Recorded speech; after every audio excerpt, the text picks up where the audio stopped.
জয় মা দুর্গা, দুর্গতি নাশিনী, শুভ মহাষষ্ঠী। আর একদিন পরেই মহাসপ্তমী। মা দুর্গার মর্তে আগমন ঘটবে। তার প্রতীকী উপস্থাপনা হবে নবপত্রিকার স্নান এবং মণ্ডপে গণেশের পাশে নবপত্রিকাকে নববধূর বেশে সুসজ্জিত করে তাকে গণেশের পাশে স্থাপন করা হবে। তো এই যে নবপত্রিকা মানে নটা গাছের পাতাযুক্ত 9টা গাছ, মধ্যিখানে কলা গাছ থাকবে কলা পাতা সহ, এবং তাকে আরো 8টা গাছ দিয়ে তাকে বেঁধে, এবং কি দিয়ে বাঁধা হবে না সাদা অপরাজিতা যে লতা, সেই সাদা অপরাজিতা লতা দিয়ে তাকে বাঁধা হবে।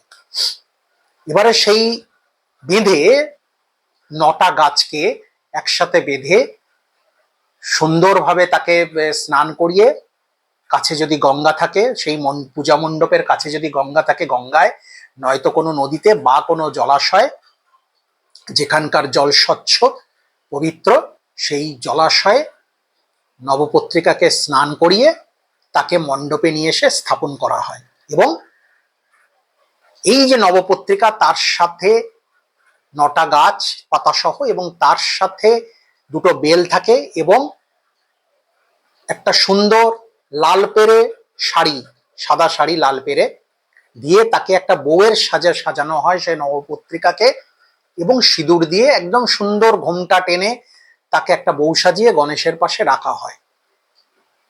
অনেকেই একটা ভুল করেন, অনেকেই ভাবেন যেহেতু গণেশের পাশে এই কলা বউকে বা নবপত্রিকাকে বউয়ের সাজিয়ে দাঁড় করানো আছে, তাই ইনি বোধহয় গণেশের স্ত্রী। না, মোটেও নয়, একবারের জন্যও নয়। ভুলেও এই ভুলটা এই ভ্রমটা মাথায় রাখবেন না। সেটা হলো ওই যে নবপত্রিকা, ওই যে কলা বউ, তিনি কিন্তু গণেশের স্ত্রী নন, তিনি গণেশ জননী, তিনি গণেশের মা, তিনি মা নবদুর্গার প্রতীকী উপস্থাপনা মাত্র। এটা কিন্তু মা নবদুর্গার রূপ। এটা মায়ের যে 9টা রূপ, সেই 9টা রূপকে ধরে, সেই 9টা রূপ অনুযায়ী 9টা গাছকে, মধ্যিখানে ধানের শীষযুক্ত ধানও থাকে, ধান গাছও থাকে, সব নিয়ে নবদুর্গার রূপটাকে প্রতীকী উপস্থাপনা করা হয়। ফলে তিনি কিন্তু মা দুর্গারই রূপ, ওটা কখনোই গণেশের স্ত্রী নন। কেননা গণেশের স্ত্রী হিসেবে পুরাণে 2জনের নাম উল্লেখ করা আছে, একজন ঋদ্ধি আর একজন সিদ্ধি। এই ঋদ্ধি আর সিদ্ধি হলেন গণেশের স্ত্রী পুরাণ অনুসারে। ফলে কলা বউকে গণেশের স্ত্রী ভেবে, গণেশের বউ ভেবে দয়া করে ভুল করবেন না। আচ্ছা, এবার আসি, এই যে নবপত্রিকাকে স্নান করানো এবং নবপত্রিকাকে পূজা মণ্ডপে গণেশের পাশে স্থাপন করা,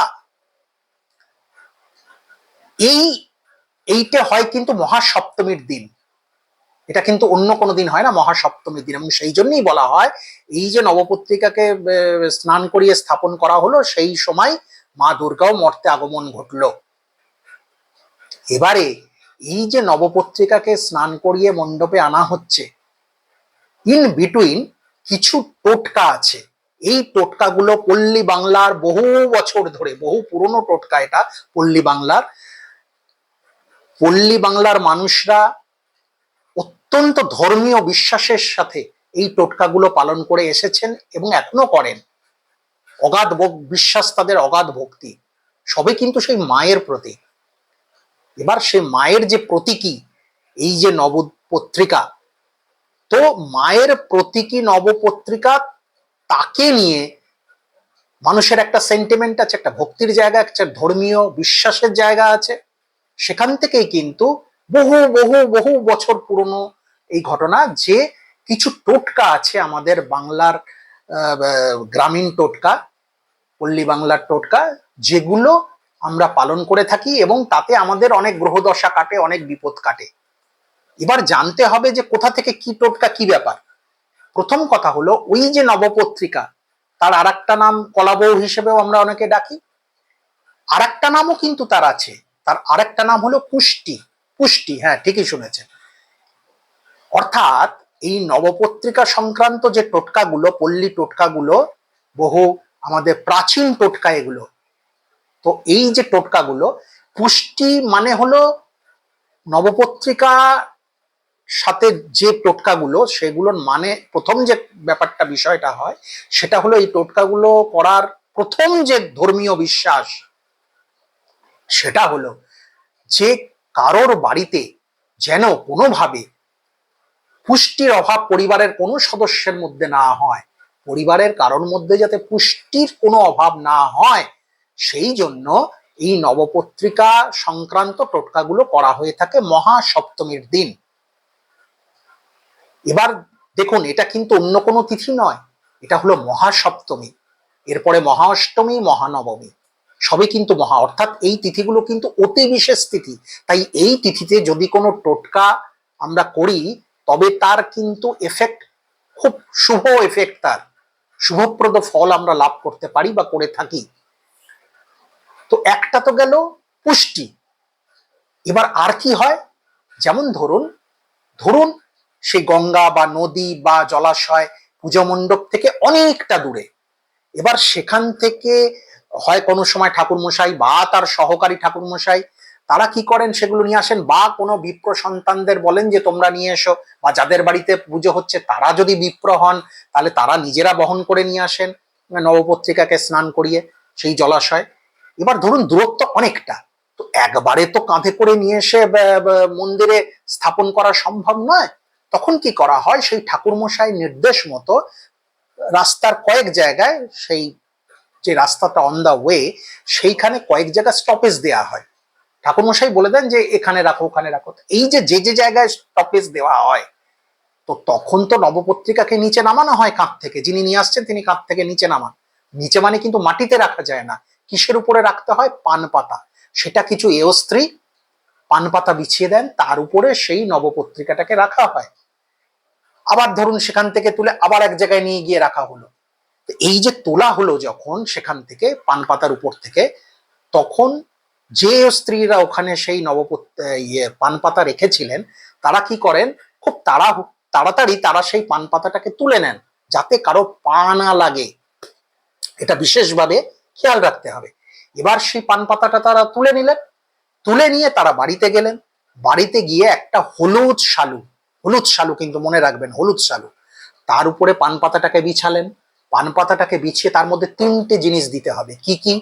একটা গোটা সুপুরি, একটা গোটা হর্তকি, আর এক কাঁচা হলুদের টুকরো একটা।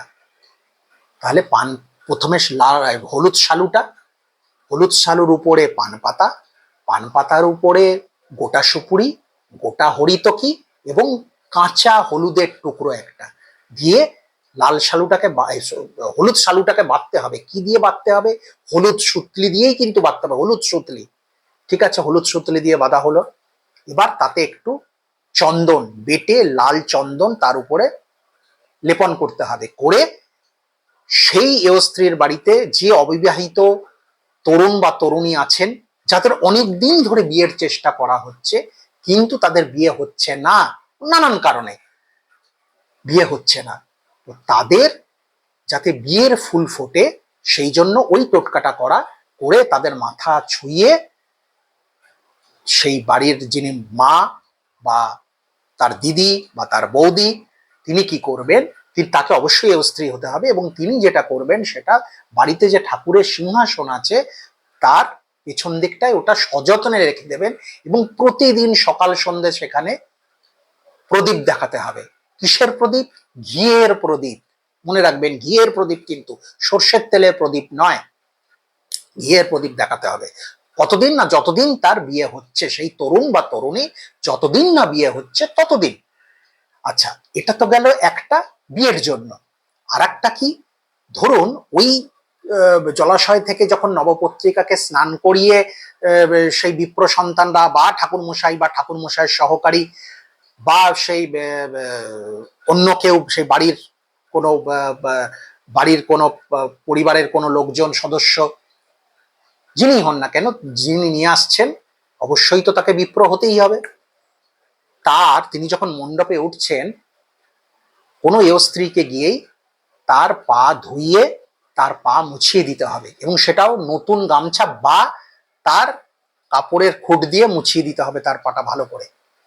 এটাই কি হবে, তার বাড়িতে যে গ্রহদশা আছে ধরুন, বা গ্রহদোষ চলছে যা, সেগুলো খণ্ডন হবে। সেই গ্রহদোষের থেকে তাদের পরিবারের সবার মুক্তি ঘটবে।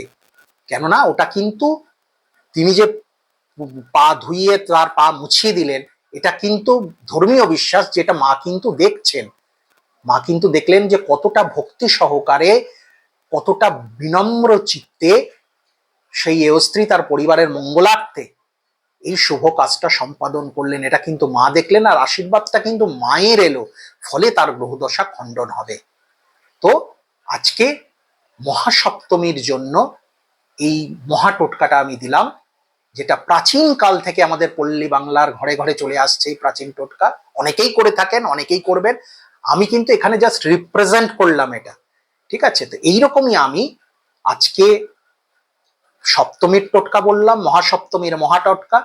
এরপরে অষ্টমীর আগের দিন, অর্থাৎ আগামীকাল রাতে আমি আবার অষ্টমীর জন্য মহা টোটকা দেবো, মহাষ্টমীর মহা টোটকা, সেম অ্যাজ নবমীর দিন মহানবমীর মহা টোটকা, এবং দশমীর দিনও বিশেষ টোটকা থাকবে। আপনাদের প্রত্যেকের গ্রহদোষ থেকে মুক্তি পাওয়ার অতি সহজ সরল টোটকা। ঠিক আছে? পুজো সবার খুব খুব খুব ভালো কাটুন, সবাই ভালো থাকুন। জয় মা দুর্গা, দুর্গতি নাশিনী।